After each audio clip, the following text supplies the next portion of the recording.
Dear comrades, today the 23rd Party Congress of the Communist Party of India Marxist is opening here at Kannur.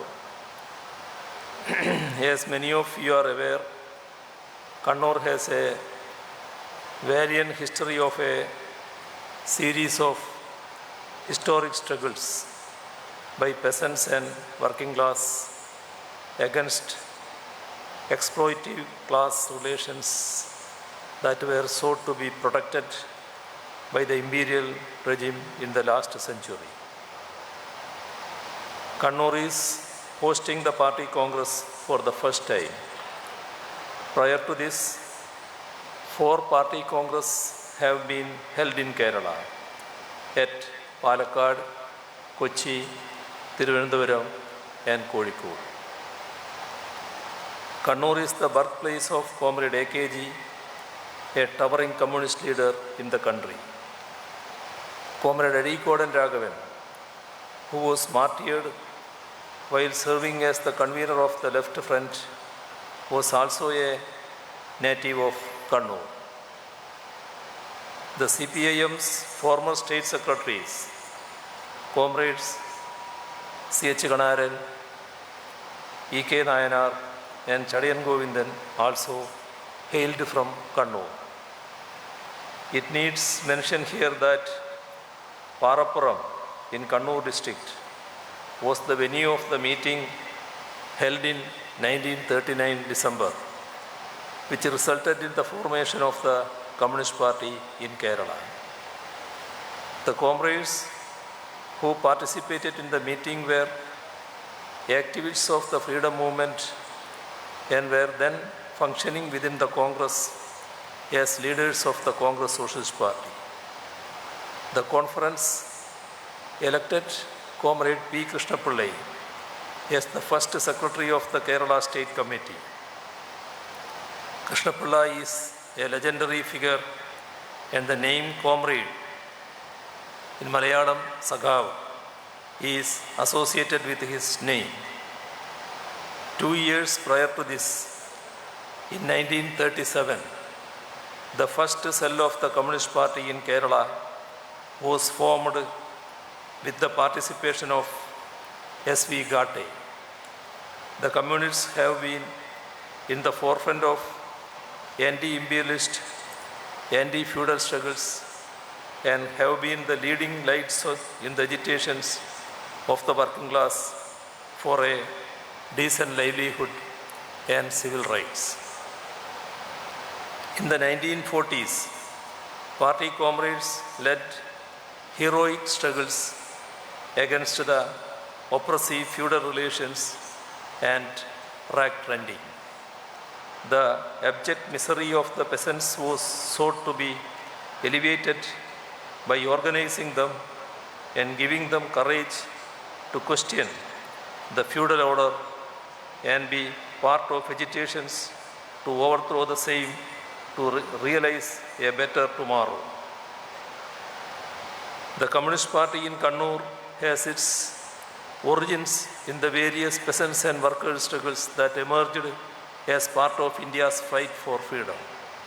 As part of the anti-war movement, which formed an essential part of the anti-colonial struggle, the party organized workers and peasants as well the general public in the wake of famine and price rise. Morada, Mattanur, Talasheri and Kuthuvaramba were the 4 centers in which the struggle took place. It was during this struggle that 2 of our comrades were martyred in police firing. The effects of war-induced famine continued and was amplified by the feudal lords who hoarded food grains.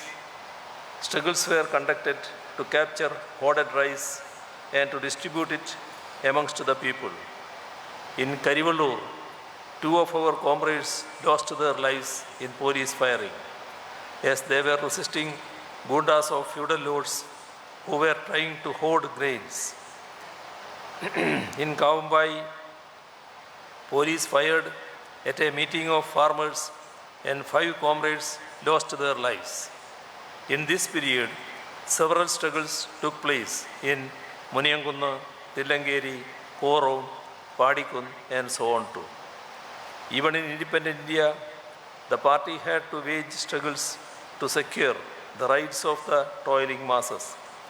Under the leadership of the party, 1948 in Unchiyam and 1949 in Shuranad, resulting in the martyrdom of many comrades. Besides the founders of our movement, comrades P. Krishnapillai, A.K. Gopalan, and EMS have been the leading lights in fighting against discrimination imposed on people based on caste and creed. In the agitation for temple entry, our leaders faced severe attacks from the agents of Western interests who represented the outdated social order. Krishnapillai's and AKG's role in Guruvayur Satyagraha, which aimed for temple entry for the oppressed castes, and the lead taken by EMS against discriminatory practices followed by the rigid caste system, took the Renaissance movement far ahead and paved the way for progressive thinking and innovative legislations in the future. At the dawn of independence, the Congress party, which came to power, conveniently sidestepped the nationalist slogan of linguistic organization of states in Kerala, in India. The communists championed this cause in Kerala and other parts of the country. Since the latter half 1940s, the demand for Aikya Keralam was articulated in the book Keralam Malayaligalde Madhrubhumi, authored by Comrade EMS. Party was in the forefront of this movement in several states. In the Travancore region, Communist Party led the movement against the American model of the Divan, C.P. Ramaswamy Iyer.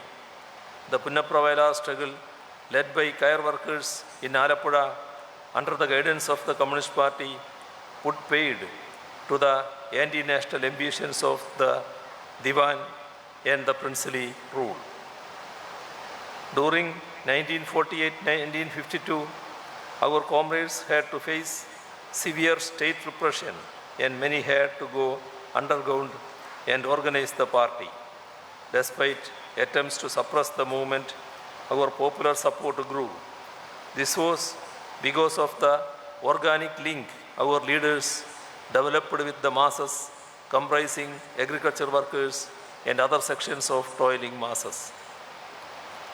Eventually, we formed the government in Kerala on our own in 1957. The democratically elected communist government was sworn in on April 5th and could last for 28 months till it was dismissed by misusing Article 356 of the Indian Constitution. The undemocratic and anti-federal act of the center evoked countrywide protests. The vested interests in Kerala joined hands based on caste and communal politics against progressive measures initiated by the communist government in land relations and refused to abide by the central fiat to break the strike of central government employees in 1968 by deploying paramilitary forces. In 1956, preceding the assumption of office by the Communist Party, we had adopted a resolution in our Thrissur Party Conference specifying the way in which the agrarian relations need to be redefined. It acted as a catalyst and formed the basis for the 1957 government to act upon. It acted strictly on the guidelines that formed part of the Thrissur resolution. Taking a cue from it, we, in our state conference held last month, did adopt a document that would go a long way in ushering in a modern Kerala that, on the one hand, redresses the grievances of the downtrodden and on the other, builds up a modern developed state. I am happy to assure the party Congress that the present LDF government will act on those lines. Our party had to brave the excesses of the regime during the emergency of 1975-77.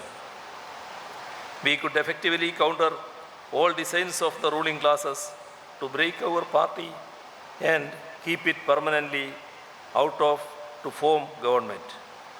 A minuscule minority, a dismantling of the public sector, free movement of speculative capital, concessions to the corporate rich are the measures which have caused widening of economic inequality and deterioration of standards of living of the poor. The Congress and BJP governments have been following the same set of policies. Our party, along with other left parties, has been consistently organizing mass movements against these anti-people measures, and we have taken up this campaign in right earnest in Kerala. We have shown the way not only in the field of struggles but also in successfully implementing alternative policies within the limited power available for the state government. We are in times when the federal nature of our polity is under attack. State governments' limited financial powers are being further restricted, be it through GST or by imposing conditions on borrowings. At the same time, the states are expected to meet the expenses in the social sector. Even amidst such challenges, the present LDF government, which is in a continuation of the past left governments, is focusing on rapid development of infrastructure and ensuring social security. We propose to eliminate extreme poverty, provide food security, and aim to give secure homes to every homeless family, a clean environment, make internet as a right of every citizen, render public services hassle-free to every person, generate productive employment by revitalizing agricultural sector through value addition, incentivizing small and medium-scale industries by simplifying procedures and creating an environment in the state. We have been in the forefront of empowering the local governments by transferring funds, functions, and functionaries. This has made democratic decentralization and people's planning meaningful. Through the Life Mission, a project of the state government, 2.79 lakh families have been provided secure homes. In the infrastructural sector, we have leaped ahead by successfully increasing power generation, widening of national highways, creating good quality schools and hospitals, successfully initiating industrial corridors, etc.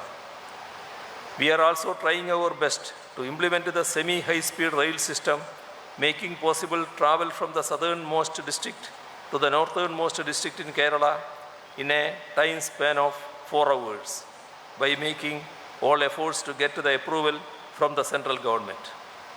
The opposition parties in the state are raising arguments which defy logic to stall this project. Our government believes in developing infrastructure while doing justice by ensuring fair compensation to people who have to move out of their homes. Our party is organizing mass campaigns to drive home this point. Economic growth, social justice, and protection of environment are being given equal importance while implementing projects by the state government. In the 2021 Assembly elections, the LDF could come back to power, unsettling the trend of alternate innings of rival fronts in power. People of the state reposed their faith in our party and the LDF, which have always stood for democratic rights and secular values. The BJP, which ran a high voltage campaign in the state, could not win a single seat, and it lost its lone sitting seat in the last assembly election. The vote share of the BJP came down from 15.01% in 2016 to 12.47% in 2021. Bewildered by the popular support we are getting, our opponents, including the Sangh Parivar, other communal organizations, and the Congress, are resorting to mindless violence, which has taken precious lives of many of our comrades. We have been displaying immense patience, and people of the state are well aware of this. I have great pleasure in welcoming you to Kannur, the land of revolutionary struggles and communal harmony. It is also fondly called as the land of looms and lores. We are meeting here at a time when the threat of the pandemic is receding. It is with great enthusiasm that our comrades have taken up the task of organizing this historic party congress in Kannur. Our venue is Nayanar Academy, named after the freedom fighter and the popular communist and former state secretary, Comrade E.K. Nayanar, who has a special place in the minds of the people, especially the common public. He is fondly remembered in the state as an affable leader and a great communist. I welcome the party General Secretary, Comrade Sitaram Yechury, CPI's General Secretary, Comrade D. Raja, and all PB members, Central Committee members, and all participants to Kannur, the venue of the 23rd Party Congress. Our nation is now in an important juncture, so our party congress is keenly watched by the political observers. I wish you a pleasant and comfortable stay and participation in discussions which will give shape to our party's policies